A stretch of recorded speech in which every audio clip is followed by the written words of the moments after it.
Warangal bus stand నుండి నెక్కుండా మహబాద్ వెళ్లే ఆర్టీసీ బస్సులో ఒక మహిళ తన ఇద్దరు కుమార్తెలను ఎక్కించారు. దివ్యాంగుడైన కుమార్ని లోపలికి ఎక్కించేందుకు సదరు మహిళ కిందకు బస్సు దిగగా బస్సు డ్రైవర్ ఆమె ఎక్కక ముందే బస్సును పోనిచ్చాడు.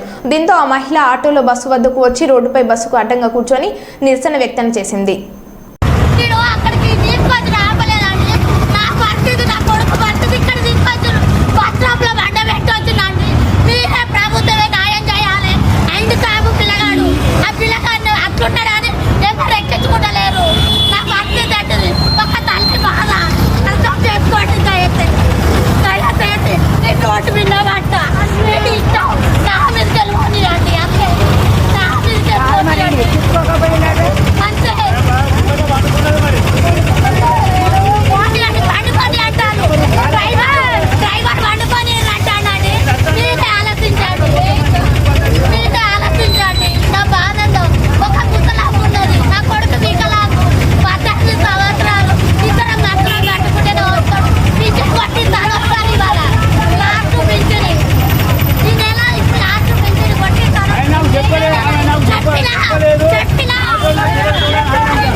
నాకు చెప్పినట్టుకుంటే నేను ఆపుకున్నాను, ఆనకుంటే ముగ్గురు నెలకు రప్పింది ఇద్దరు పిల్లలు నేను ఒకటే మాట